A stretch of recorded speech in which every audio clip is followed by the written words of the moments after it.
Battery চালিত রিক্সা নিয়ে মধ্যবিত্তের একটা অহেতুক্কুর করে নিয়ে আসছে। এটা বন্ধ করে দিতে হবে, কারণ কি এটা বিপজ্জনক, এটা অ্যাক্সিডেন্ট করে। তাহলে বলেন বিপদ কমানোর জন্য কি করা যায়? আমাদের দেশে কি ক্রিয়েটিভ ইঞ্জিনিয়ারের অভাব আছে যে এইটাকে তুলনামূলক নিরাপদ যানে রূপান্তরিত করতে পারবে? কিছু হইলেই বন্ধ করার চিন্তা মাথায় আসে কিভাবে? এত মানুষ এটা চালায়, তাদের পেট চলে, তাদের পরিবার আছে, তারা খাবে কি, তারা কি করবে? আমরা একটা অদ্ভুত দেশ তৈরি করছি রে ভাই। হকার উচ্ছেদ করো, বস্তি উচ্ছেদ করো, ব্যাটারি চালিত রিক্সা উচ্ছেদ করো, যেখানে গরিব সেখানে জুলুম। কি মহা যন্ত্রণা রে ভাই। বাংলাদেশের দুর্ঘটনা কিসে হয় বেশি, সবচেয়ে বেশি?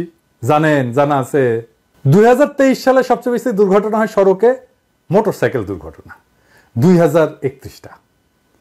মোটরসাইকেল তো কন্ট্রোল বেশি। আপনারা যারা বলেন যে ব্যাটারি চালিত রিক্সায় কন্ট্রোল কম, তো মোটরসাইকেলে কন্ট্রোল বেশি, ওখানে কেন অ্যাক্সিডেন্ট হয়? তাহলে সবচেয়ে বেশি অ্যাক্সিডেন্ট হয় কেন মোটরসাইকেলে? অ্যাক্সিডেন্ট করে এটাই যদি যুক্তি হয়, তাহলে তো মোটরসাইকেল আগে তুলে দেওয়া উচিত, ঠিক কিনা বলেন? একটা সমস্যা থাকলে সেটা সমাধানের নানা ক্রিয়েটিভ উপায় আছে, সেটার দিকে নজর দিই। কিছু হইলেই বন্ধ, তুলে দাও, এটা ঠিক না, এটা করবেন না। আপনাদের ইনবক্সে পাওয়া একটা মেসেজ পড়ে শোনাই।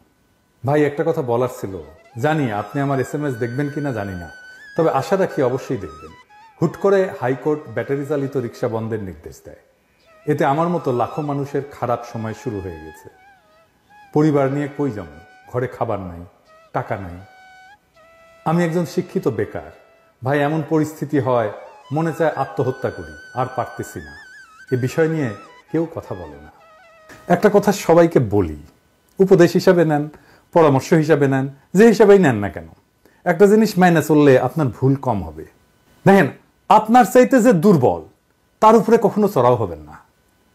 আপনার শিক্ষা আছে, স্বাস্থ্য আছে, টাকা পয়সা আছে, এই সব কিছুই আপনার নিজের কারিশমায় আসে নাই। আপনি ভাগ্যবান, কারণ আপনারে সৃষ্টিকর্তা সেই শক্তি আপনারে দিছেন। আপনারে শক্তি দেয় শক্তিদাতা। সেই শক্তি আপনি কিভাবে ব্যবহার করবেন? সর্বোত্তম ব্যবহার আপনি তখনই করতে পারবেন যখন আপনার সেই শক্তিকে, দুর্বলকে রক্ষা করতে আপনি ব্যবহার করবেন। আপনার চেয়ে যে দুর্বল, আপনি আপনার চাইতে শক্তিমানের উপরে দুর্বিনীত হন, কোনো অসুবিধা নাই, কিন্তু আপনার চাইতে যে দুর্বল তার কাছে বিনয়ী হন। সেলস প্রফেশনে একটা কথা আছে, কাস্টমার ইজ অলওয়েজ রাইট। আপনি মনে করবেন দরিদ্ররা অলওয়েজ রাইট। দরিদ্র যা বলবে, যা চাইবে, যেভাবে চাইবে, সেটার পক্ষে আমি থাকি। আমাকে আমার এই পজিশন থেকে কেউ সরাইতে পারবে না। আমরা কি আসলে জানি বাংলাদেশের দরিদ্র মানুষেরা আসলে কিভাবে থাকে, কি খায়, তাদের জীবন কেমন? আসেন একটু শুনি। বেশি খেতে গেলে পড়াতেও পারি না বাচ্চা কাচ্চাকে। ওই কম বেশ করে 1 কেজি আধা কেজি আলু আনিয়ে মার ভাত করে আলু চোখা করে ওইটাই আমাদের পেট চলে যাচ্ছে। 3 বেলা খাওয়া হয় না। 3 বেলাতে 1 বেলা আটা খাওয়া লাগে, 1 বেলা চাল ভাজে খেতে লাগে, 1 বেলা ভাত খাওয়া লাগে। আলু আছে, ডাল আছে, 12 জাতের সবজি আছে, এটা দিয়ে পাক করি। মাংস টাংস খাওয়া হয় না। কিস্তিওয়ালা যখন আমরা 10,000 তুলি, তবে না খাইও কিন্তু 10,000 টাকা সপ্তাহের বোঝে কত কিস্তি আসে যেটা দিতে হয়। সিলেটের চা শ্রমিকেরা, এই মানুষেরা যখন শুধু বেঁচে থাকার জন্য লড়াই করতেছে, তাদের জন্য রাষ্ট্র বা সমাজ কিছুই করে না। তাদের উপার্জনের উপায়কে কেড়ে নেওয়ার কোনো নৈতিক অধিকার কারো আছে? হাইকোর্টের আছে? নাই। আরে চা বাগানের মালিকদের বলি, ভাই আপনারা একটা জবর কিসিমের মানুষ রে ভাই। এইভাবে শ্রমিকদের শোষণ করেন, 3 বেলা খাওয়ার মতো উপার্জন তারা করতে পারে না। ভাই আপনাদের কপাল ভালো, আমি দেশে নাই। দেশে থাকলে আপনার ওই চা বাগান কেড়ে নিতাম, কেড়ে নিয়ে শ্রমিকদের বিলাই দিতাম।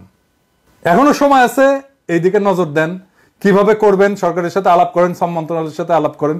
এই জিনিস চলবে না, বলে দিলাম কলে। ব্যাটারি চালিত রিক্সাকে নিরাপদ করার ব্যবস্থা না হোক, কিন্তু এই ব্যাটারি চালিত রিক্সা নিষিদ্ধ করা যাবে না, পিরিয়ড।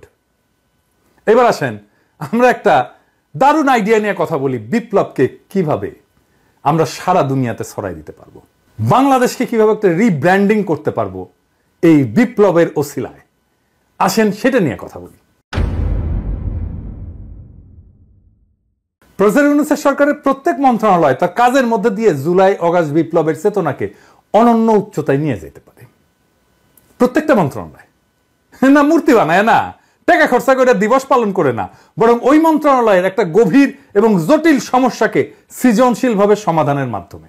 শুধু তাই না, বিপ্লবের এই বার্তাকে সারা দুনিয়া পৌঁছায় দেওয়া যায়।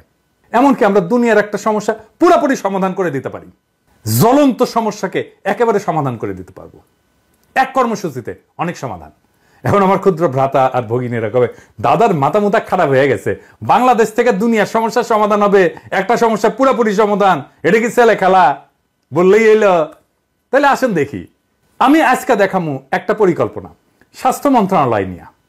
যথেষ্ট সময় আছে পরিকল্পনা বাস্তবায়ন করার জন্য, আমাদের টাকাও খরচা হবে না, বরং আমরা টাকা পাবো।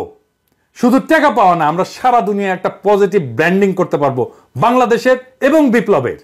কিভাবে আসেন সেটা দেখি। বিশ্ব স্বাস্থ্য সংস্থা বলে আমাদের সারা বছর 8 লক্ষ ইউনিট রক্তের দরকার হয়, এবং তারা বলে যে গুড প্র্যাকটিস হচ্ছে যে 70% রক্ত যেটা দরকার সেটা আত্মীয় স্বজনদের মধ্যে থেকে নেওয়াটা ভালো, এটা পরামর্শ দেয় বিশ্ব স্বাস্থ্য সংস্থাই। আর বাকিটা ভলান্টারি ব্লাড ডোনেশন থেকে সংগ্রহ করা হয় সারা দুনিয়াতেই। তার মানে 2.5 থেকে 3 লাখ ইউনিট ভলান্টারি ডোনেশন থেকে জোগাড় করতে হয় বাংলাদেশে। মেডিকেল ছাত্রদের সংগঠন আছে সন্ধানী, এই কাজটা করে। আবার বিশ্ব স্বাস্থ্য সংস্থায় বাংলাদেশ প্রসঙ্গে জানাচ্ছে যে একটা সুসংগঠিত রক্ত সঞ্চালন ব্যবস্থা বাংলাদেশে তৈরি হয় নাই। এটা আমার কথা না, বিশ্ব স্বাস্থ্য সংস্থার কথা। তাইলে আমরা একটা জাতীয় সমস্যার কথা জানলাম, এইটার সমাধান কিভাবে বিপ্লবের সাথে মিলায় আমরা করতে পারি। আমাদের কপাল ভালো, আমাদের রক্তের যা দরকার তা আমরা পাই, দেশের মধ্যে থেকেই পাই, আমাদের আমদানি টামদানি করতে হয় না। কিন্তু দুনিয়ার কি অবস্থা? সারা দুনিয়ায় রক্তের চাহিদা 30 কোটি ইউনিটের একটু বেশি, সাপ্লাই কত? 27 কোটি ইউনিট। এবং বলা হচ্ছে যে 195টা দেশের মধ্যে 119টা দেশে 61% দেশ তাদের পর্যাপ্ত রক্তের সাপ্লাই নাই। এই দেশগুলো কোনগুলো? এগুলো দরিদ্র দেশ। এবং এই রক্তের দরকার পড়ে কাদের? শিশুদের এবং মায়েদের, গর্ভবতী মায়েদের। তার মানে সারা দুনিয়ায় 3 কোটি ইউনিটের রক্তের চাহিদা আছে যা পূরণ হয় না। লাগে কাদের? আমরা দেখলাম যে এটা দারিদ্র পীড়িত শিশুদের, গর্ভবতী মায়েদের মারা যায় তারা ধুকে ধুকে রক্তের অভাবে। আমরা এই সমস্যার পুরো সমাধান করে দিতে পারবো। কিভাবে আসেন দেখি। আমরা আগামী 16 জুলাই বেলা 3টা, যেই মুহূর্তে আবু সাইদ শহীদ হয়েছিল সেই মুহূর্ত থেকে 5ই আগস্ট বেলা 11টা পর্যন্ত যখন হাসিনা পলাইলো সেই মুহূর্ত পর্যন্ত সারা দেশে রক্তদান কর্মসূচি চালাবো। নাম হবে বিপ্লবের রক্তরাঙা উপহার। রক্তের ব্যাগে থাকবে আবু সাইদের প্রসারিত 2 হাতের ছবি, আর 2 ভাষায় লেখা থাকবে বিপ্লবের সংক্ষিপ্ত ইতিহাস ওই রক্তের ব্যাগে, একটা বাংলা আর একটা ফ্রেঞ্চ। আমার সৌজন্যে বাংলাদেশে শুধু তরুণের সংখ্যা 4.5 কোটি। আমরা কম করে হইলো 3 কোটি ইউনিট রক্ত সংগ্রহ করতে পারবো। তরুণরাই তো শুধু দেবে না, তার চেয়ে বেশি বয়সীরাও দেবে। সবাই উৎসব করে রক্ত দিতে যাবে। রক্ত দিয়ে সে নিজেকে কানেক্ট করবে 24-এর বীর যোদ্ধার শহীদদের সাথে। সে মনে করবে সে নিজেকে মহাজীবনের সাথে যুক্ত করছে। সেই মহাজীবন, যে মহাজীবন আমাদেরকে মুক্তি দিছে, যে মহাজীবন বিপ্লবের মাঠে, বিপ্লবের রাজপথে বীরের মতো লড়াই করছে, জীবন দিছে, আহত হয়েছে। একটা জাতীয় পুনর্জাগরণ হবে প্রত্যেক বছরে ঠিক বিপ্লবের সময়গুলোতে। এমনিতেই নানা অনুষ্ঠান কর্মসূচি হবে এই সময়টা জুড়ে। স্বাস্থ্য মন্ত্রণালয়ের এই কাজটা একটা সম্পূর্ণ ভিন্ন মাত্রা দেবে এই সময়টাকে। আমরা বিশ্ব স্বাস্থ্য সংস্থাকে বলবো আমাদের টেকনিক্যাল অ্যাসিস্ট্যান্স দাও। আমরা বলবো আমরা রক্ত সংগ্রহ করে দিচ্ছি, সংরক্ষণ করার ব্যবস্থা করে দাও, ক্রায়োপ্রিজার্ভেশন করার ব্যবস্থা করে দাও। এত লার্জ অ্যামাউন্ট রক্ত ক্রায়োপ্রিজার্ভেশনের জন্য অনেক লজিস্টিক্স লাগবে। বিশ্ব স্বাস্থ্য সংস্থা আগায় আসবে আগ্রহ ভরে এই কাজটা করে দেওয়ার জন্য, কারণ সারা দুনিয়ার সমস্যার সমাধান হয়ে যাবে। রক্তের এক্সপোর্টের রেগুলেশন আছে অনেক, আমরা বিশ্ব স্বাস্থ্য সংস্থাকে কাজে লাগাই এই রেগুলেশনগুলো আমরা ইমপ্লিমেন্ট করতে পারবো। আমরা টাইম পেলাম অনেক এই সব কিছু করার জন্য। আমাদের তরুণদের একটা চেক আপ হয়ে যাবে, কারণ রক্ত দেওয়ার আগে একটা চেক আপ করতে হয় ম্যান্ডেটরি। কি কি? HIV, সিফিলিস, হেপাটাইটিস C আর B এর টেস্ট হবে। বিশাল একটা স্ক্রিনিং হয়ে যাবে সবার মুফতে। অবশ্য ছাত্রলীগের খাইস্টাগুলা ধরা খাবে। ডাক্তার এসে কবে এই এদিক আসো, সে কবে কি হয়েছে ডাক্তার সাহেব, কবে তোমার তো সিফিলিস, তুমি ছাত্রলীগ করো। হ্যাঁ ভাইরা, দেখেন সারা দুনিয়ায় কি রকম পজিটিভ ইম্প্যাক্ট পড়বে। প্রত্যেক বছর ওই বিপ্লবের সময়টায় একটা কালেকটিভ স্মরণ হবে জাতীয়ভাবে বিপ্লবের ওই রক্ত ঝরার সময়ের। এই প্র্যাকটিস যদি জারি রাখতে পারি তাহলে আজ থেকে কয়েক যুগ পরেও এই বিপ্লবের রক্তদানের ইতিহাস জানবে আমাদের ভবিষ্যৎ প্রজন্ম। শুধু ভবিষ্যৎ প্রজন্ম না, সারা দুনিয়া জানবে কেন এই রক্তটা আমরা পাইতেছি।